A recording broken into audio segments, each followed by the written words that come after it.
Welcome everyone, today we have a special rogue build for Diablo 4. Yes, finally I'm onto the rogue, and this build actually cost me quite a bit of gold. So I'm trying to do both rogue range and also melee build, and the first build we'll be looking at is going to be the rogue range hybrid build. So let me show you guys the fun part about this build, and let's get into the display first. Now I'll show you guys the skill trees, the talents, the choice of items, and finally the skill combinations. So this is a little showcase of the rogue. What you're going to see is we have lots of vulnerability, lots of dash, lots of dodge, and lots of maneuverability. And we're actually a poison rogue, and we multiply poison multiple stacks. We can double poison multiple times, and this rogue have a really high burst damage. So let me show you guys the fight of the level 25 beta veteran boss. So what you're gonna see is we double the poison damage multiple times, and the boss is actually dying super fast. And my rogue is also very durable. So within about 5 to 10 seconds, the boss is dead. And this build is actually very versatile. We're very mobile, deal lots of damage, and we also have unlimited energy because of the specialization. Now coming over to our character, the highlight of this build will be focused on poison trap and also poison imbuement. What you're gonna see is my poison trap have a 20% chance of resetting my poison imbuement skill, and also the poison imbuement skill have a 30% chance of doubling the amount of poison over time. Together with the Shadow Clone, what's going to happen is we'll be poison enemies with the poison trap, dealing about 3,400 damage over time, and then there's a chance of us doubling that poison damage, and then the Shadow Clone will do the same, and then there's a chance of doubling that, and then we multiply the Shadow Clone's damage with double traps. So this build have a big potential of doing multiple instances of damage. We felt super lucky with a lucky hit to multiply poison damage, and this is the fun part of the build. On top of that, our build is so mobile and also so durable. We'll be spreading crowd control like no tomorrow.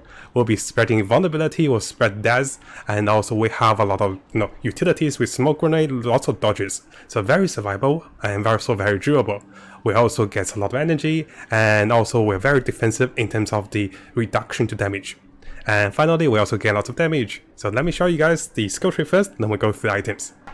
So coming over to our skill tree, what you're going to see is my build is a little hybridish because I want both of the benefits of critical chance, critical damage, attack speed, and also vulnerability. So what I did was 1 point into Hard Striker, and we're going to its passives. So here we have the increase of attack speed to vulnerable enemies because we almost have vulnerability all the time, and also we have the increase of critical damage, and the Heart Seeker also give us increased critical chances up to 15%, so I kind of want everything. Now my source of vulnerability is going to come from the improved Barrage, which means every third Barrage we have 2 seconds of vulnerability, and this actually have dash included with the Codex. So what we want is level 5 into Barrage, and then with the vulnerability and also with the specialization. I'll quickly show you guys the specialization. We'll go with Inner Sight, which means unlimited energy for 4 seconds. If you time this correctly, which I'll show you guys in the combo on the next part, you can see we go to the boss with almost full of energy, and once this specialization comes in for 4 seconds, the boss just dies. Now, so we keep going with the skill tree. As for agility, only 1 point into dash is enough for me. Dash is very versatile and very flexible.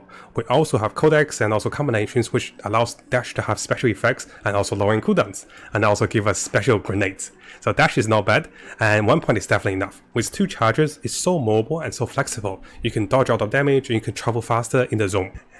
Now as we go further, 5 points will be put into Poison Trap, and this is going to be the majors of the damage. I used to have a Poison Trap increase damage even higher. Currently we do 3,400 damage, and what's going to happen is Poison Trap will knock down enemies, and this will also have a chance of triggering resetting your imbuement spell. So how this works is you cast your imbuement spell first, then you cast Poison Trap, and when the Poison Trap triggers, it resets your imbuement spell. And I'll show you guys a quick clip over here. So this is one of the replays of me testing the reset of imbuement. You can actually reset multiple imbuments. So here I have a Shadow imbuement and also a Poison imbuement. I'm going to cast both of the imbuement, then cast Poison Trap. So this is a Poison Trap with a 20% of reset. So we cast both imbuement. Of course they don't stack, so be aware of that, but I'm just casting this to show you guys. Then we cast Poison Trap. And now when Poison Trap triggers, notice my spells are fully resetted. And this is the highlight of casting multiple times and multiplying a lot of poison damage. You can do this at early game as well, it's really good. So coming over to the imbuement, I only have points to go into 4 levels of poison imbuement. I think it is enough. And over here we'll be going for the upgrades of increased situation and also the chance of doubling your poison amount. Because our build will fully focus on poison damage, we're actually a very potent poison rogue, so 30% chance of doubling this poison amount. what you're going to imagine is you double this damage into 6,000 without crit. And then, because your Shadow Clone will also cast Imbuement, you can double this damage from 6,000 maybe to 12,000. And then, because you have a chance of resetting your poison, you have a chance of doubling this even more. So this is one of the reasons, if you're lucky, you can almost kill anything within a few seconds. And finally, coming over to our ultimate, Shadow Clone is by far one of the strongest ultimate. Here we have Shadow Clone dealing 80% of your damage and 20% more damage, and also we get Unstoppable. This skill allows us to have so much burst, and together in combination with the specialization of unlimited energy, we do so much damage with Shadow Beamment, the poison traps, together with a clone for multiple of poison damage. And I do think this combination will give us the highest damage without much usage of the items or the codex. Now, in case you guys are wondering, almost all of my gears for the rogue were crafted by myself with the codex. So if you have a look at the extract section, anything that is not highlighted, anything that is grey, that means those were crafted myself. So I crafted the weapons, the rings, a lot of items. So if you guys do want to know how to craft the best installed weapons and best installed gears for your character, make sure you check out that previous build. So I have the link available for you guys and also the link on top. So the crafting was very fun and it's really good. I can plan multiple builds and do a lot of damage and also have a lot of utility. So coming over to items, the reason I say this build doesn't require many items is I purposely did not get the codex for the range attack for my two-handed weapon. This is the biggest offense and I didn't get it. So notice here I have Fury that increased damage by 16%. This is because I plan to do a melee build and this bow was planned for the melee build. Now what you're gonna see is I also have bow that provide a barrier that increased my damage by 64%. But I was too lazy to do the barrier. But I could have do massive damage if I built into a barrier, and then we do tremendous damage. So this is the difference of the bow. I just took the bow because this one has to have high damage. And also I could have perked into more marksman with defensiveness, and also I could perk into more grenades for movement speed. So there's a lot of flexibility of the build, but I was limited with how much gold I have, and I was limited how much resource I want to allocate into the range and the melee build. In the end, I decided to favor the melee build because the range build is very good early game, it does really good damage, and it doesn't require that many codex. So now that you saw the weapon, which is not that big, but the weapon have good stats. Dexterity, slow enemies, and also ultimate skill damage is going to be very high in burst damage when you cast the Shadow Clone. Now as for my melee weapons, the codex allows my skill to deal 24% increased damage when you have high available resource is really good. Because when you have unlimited energy, you almost do 24% more damage, because you don't lose energy, right? And similarly, when distance enemies are stunned by me with a 15%, I also deal 36% more damage to them. So this is actually really flexible with melee and range build.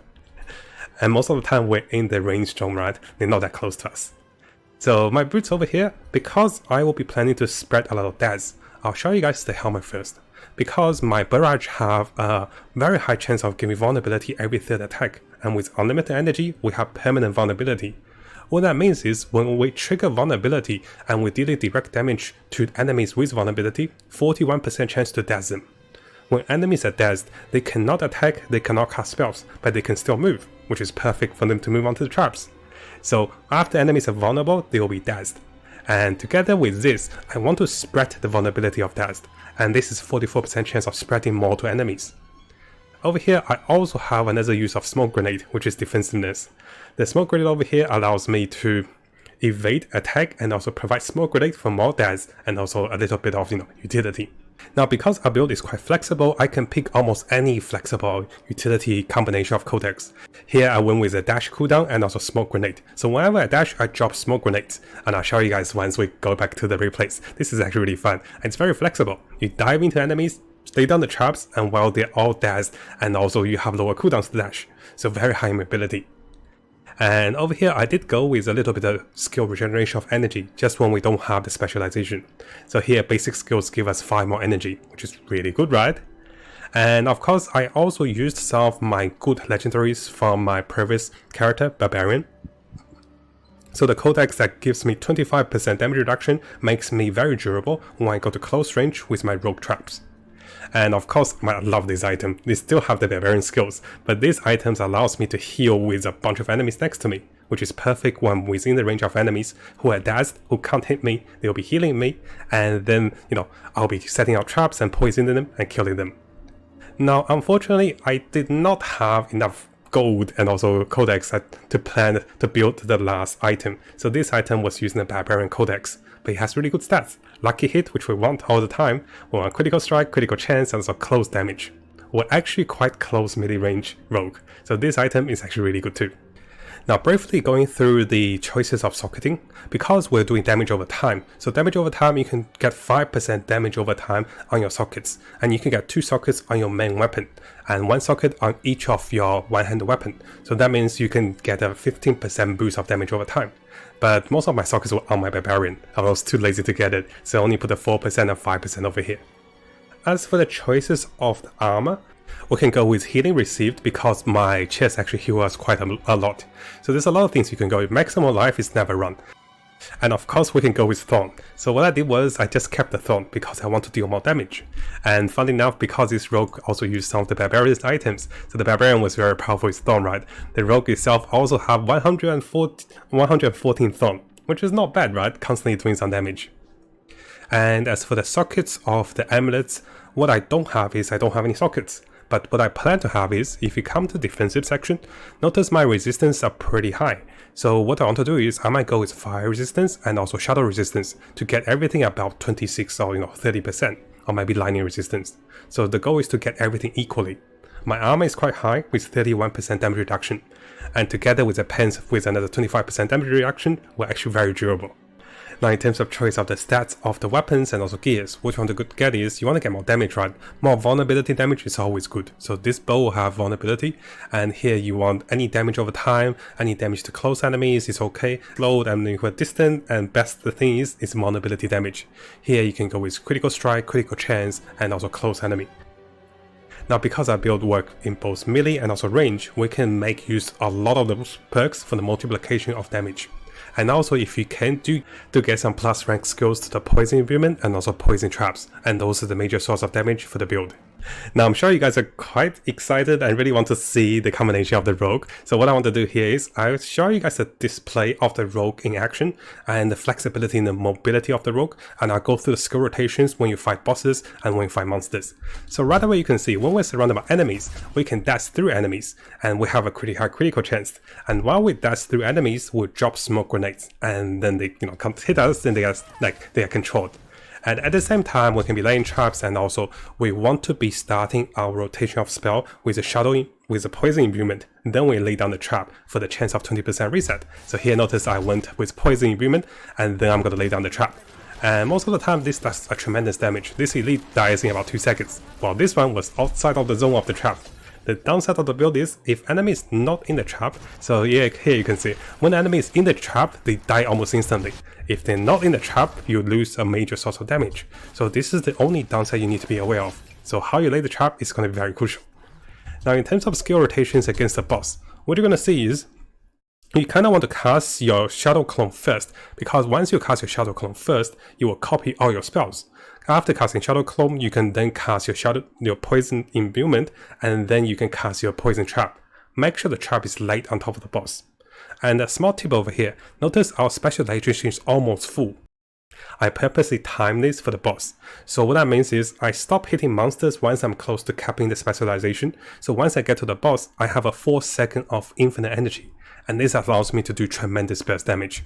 So this is the veteran beta boss for the final level, and you can see our poison damage will stack up multiple times, because both Shadow Clone have poison, and the boss will die in about less than 4 seconds. So actually the boss died in about maybe 3 seconds, because the boss here, we started with the 4 second unlimited energy, we end up still having 2 seconds. I'll show you guys this again. So it's really fun build.